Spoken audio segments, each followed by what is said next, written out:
मानव जीवनर गुप्त रहस्य यह अतिशय गोपनीय पवित्र और दुर्बोध्य अटे किंतु यह जानिपारिले सहजरे संसार चक्रु उद्धार होई परिबा। प्रश्न नंबर 11 मृत्यु समय रे कौन करिवा उचित। प्रश्नटी पुनि थरे कहि रखुछि मृत्यु समय रे कौन करिवा उचित। एहार उत्तरटी हैला मृत्यु समय रे भगवानंक शरणगत होई परीक्षित महाराजंक परी गंगा तीर रे बा विष्णु तीर्थ रे साधु संगे एकमात्र हरि कीर्तन और अरिकता श्रवण करवा ही कर्तव्य अटे। खट्वांग राजा तांकर मात्र एक मुहूर्त परमायु अछि बोली जानि पारि से तत्क्षणात् श्रीहरिंक शरणागत होई हरिधाम प्राप्त हेले। विष्णु धर्मोत्तरे कुआ जाइछि सत्यं ब्रवीमि ते शंभो गोपनीयमिदं मम मृत्यु संजीवनिं नाम कृष्णाख्यामवधारय। अर्थात भगवान कहउचंती हे सदाशिव मु सत्य कहूअछि मोर कृष्ण नाम अति गोपनीय अटे अधिक कौन कहिबी यह संजीवनी परि जानिबे तेणु सर्वदा कृष्ण नाम श्रवण करवा उचित।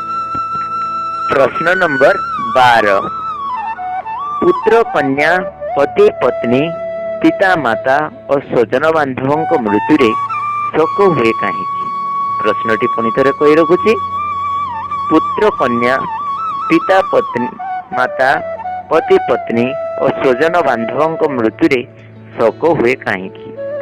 एहार उत्तरटी हैला नश्वर जड़ शरीर को मूर्ख और शूद्रगण सेमानंकर पुत्र कन्या पति पत्नी पिता माता इत्यादि मने करी सेथिरे आसक्त होते आंती।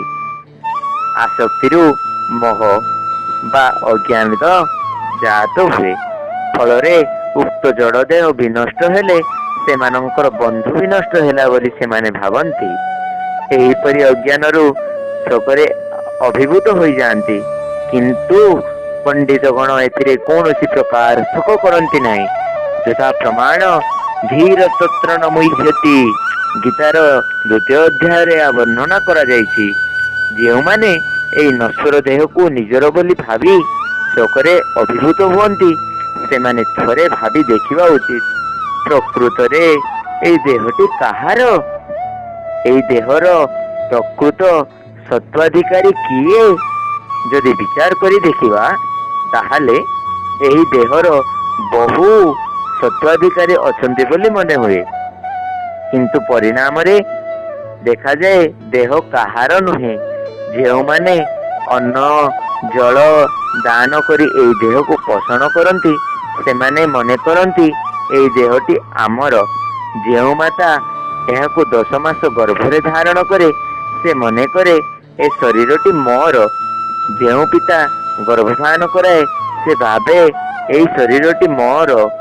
जेउ शरीरटी मोर जेउ पिता गर्भधान करे से मध्य भाविताए एई शरीरटी मोर।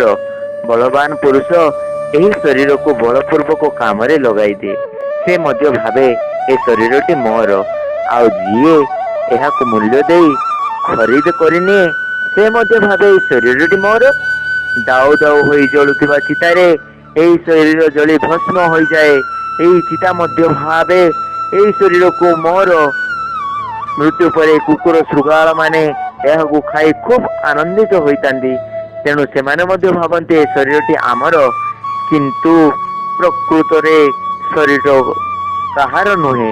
एहा प्रकृति रे जन्म हुए एवं प्रकृति रे ही लीन हुए काहारी को अपेक्षा करे नहीं।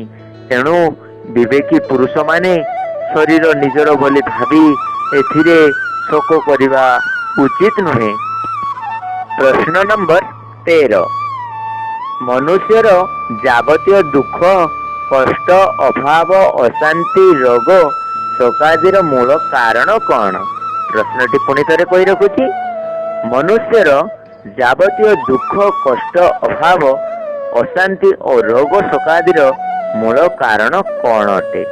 यार उत्तरटी है ମନୁଷ୍ୟର ଯାବତୀୟ ଦୁଃଖ କଷ୍ଟ ଅଭାବ ଅଶାନ୍ତି ଓ ରୋଗ ସକାଶର ମୂଳ କାରଣ ହେଉଛି କୃଷ୍ଣ ବିମୁଖତା, ଭଗନ୍ମତା, ଧର୍ମହୀନତା, ନାସ୍ତିକତା, ଅଜ୍ଞାନତା, କୁଟିଳତା ଏବଂ କପଟତା ଓ ଶ୍ରୀ ହରିଗୁରୁ ବୈଷ୍ଣବଙ୍କ ପ୍ରତି ବିଦ୍ୱେଷ ରୂପ ଅପରାଧ କରିବା ଦ୍ୱାରା ମାନବର ଯାବତୀୟ କ୍ଲେଶ ଓ ଯନ୍ତ୍ରଣା ଭୋଗ ହୋଇଥାଏ, ଯାହାକି ଚୈତନ୍ୟ ଚରିତାମୃତରେ କୁହାଯାଇଛି ଯେ ସେଇ ଦୋଷେ ମାୟା ପିଚାସେ ଦଣ୍ଡ ତାରେ କରେ আধ্যাত্মিকাদিতা পত্রয়ে তারে জারি মারে। হরে কৃষ্ণ।